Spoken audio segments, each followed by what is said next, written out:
La circulaire provinciale imposant la non-perception des frais de Minerval par les établissements scolaires privés, mais d'attendre seulement l'arrêté du gouverneur fixant la hauteur de ces frais, cette circulaire met en difficulté les responsables des établissements scolaires privés du Kasaï oriental.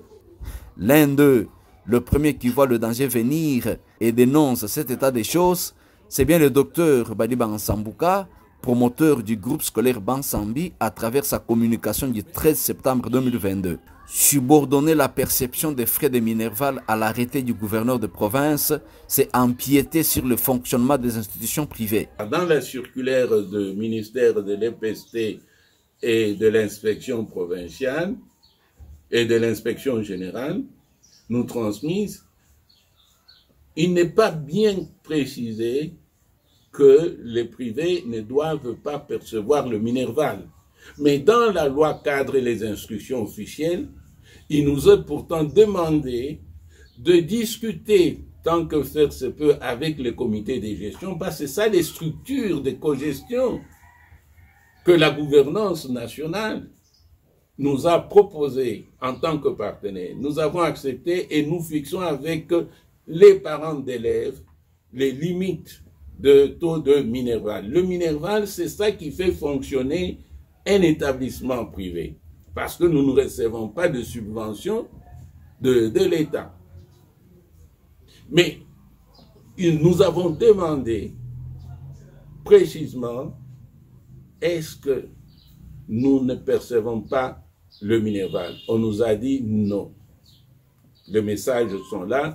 Vous percevez seulement les frais du bulletin unique et le frais du Minerval de l'EPST, en attendant l'arrêté du gouverneur qui fixe les frais scolaires. Vous inscrivez, vous prenez, vous admettez vos enfants seulement à ces conditions-là. Pas de frais, pas de Minerval. Alors, c'est ce qui fait que nous disons, mais nous sommes privés. Dans le contrat avec l'État, l'État ne peut pas fixer le taux du Minerval. Il peut nous dire, pour question de bonne gouvernance, ne faites pas, ne vendez pas les uniformes, etc., ne vendez pas ceci. Ça, ce sont des détails. Mais le contrat entre nous, les privés, et la population, c'est le Minerval. Mais subordonner le Minerval à l'arrêté du gouverneur, ça c'est empiéter sur le fonctionnement d'une institution privée. Pourquoi les promoteurs Badiba Nsambouka crient ainsi comme une sentinelle? En effet, de ces explications, l'arrêté du gouverneur fixant la hauteur de ces frais vient toujours en retard. Pendant ce temps, les écoles privées font déjà face à la motivation de leurs enseignants, du reste impayés depuis le mois de juillet. Autre raison, les écoles privées ne seront pas en mesure de s'acquitter de leurs obligations fiscales et d'autres impositions habituellement payées. Dans le contexte de Mbuji-Mayi, nos enseignants, notre personnel n'est pas payé. Mois de juillet, mois d'août, et on nous dit mois de septembre aussi.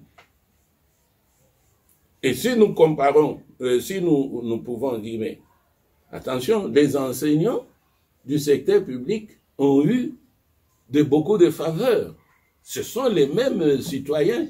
On a augmenté leur salaire, multiplié même par 3. Vous savez combien un enseignant du secteur privé gagne ici à Mbuji-Mayi? Vous savez, les parents payent combien? Mais nous sommes soumis tous aux mêmes critères de accès, qualité et performance. Lorsqu'il y a des épreuves d'évaluation, on ne nous dit pas, vous qui payez, où l'inscription est gratuite, vous qui payez 20 000 francs, et vous qui payez, parlons en dollars, 10 dollars, ici en Mbuji-Mayi, et vous qui payez à Kinshasa, Lubumbashi, 300 dollars, on ne dit pas qu'on va faire des évaluations certificatives de l'ENAFEP, du TGOSP maintenant et de l'État en regardant les coûts de contribution des parents. Nous passons nos enfants aux mêmes exigences. C'est là où nous sommes vraiment débutatifs. Nous disons, mais qu'est-ce qui se passe? Est-ce que le gouverneur va nous dire, nous les privés, voilà ce que vous allez payer comme frais du Minerval? Comment contourner cette difficulté réelle qui pointe à l'horizon et qui se fait déjà sentir? Les promoteurs du groupe scolaire Bansambi proposent au ministère de ce secteur en province de convoquer ses partenaires propriétaires des écoles privées afin de trouver une solution d'ensemble et très concertée d'une part et de l'autre. Il suggère à ce que cet arrêté du gouverneur soit rendu public avant le 30 septembre 2022.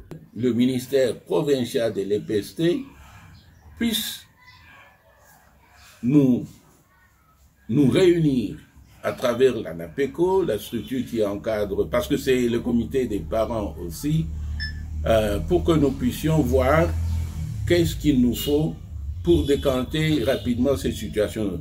Nous serons les 15 d'ici peu, et puis nous avons beaucoup de parents qui arrivent. Et vous voyez, ça crée la confusion.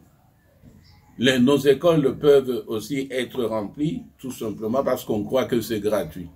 Et on arrivera à la fin du mois, quand l'arrêté sortira, et les gens vont dire non, nous, on ne paye plus, si le taux est majoré, on ne paye pas, on croyait que c'était 20 000, 10 dollars que nous sommes déjà depuis longtemps convenus avec l'école. Voilà, c'est ça notre préoccupation dans le contexte socio-économique, politique et culturel de Mbuji-Mayi. Est-ce que nous pouvons laisser les écoles privées dans cette incertitude? Est-ce que c'est l'État qui doit, dans le partenariat public-privé, selon la loi cadre et les instructions officielles, fixer le taux de Minerval de ces institutions privées?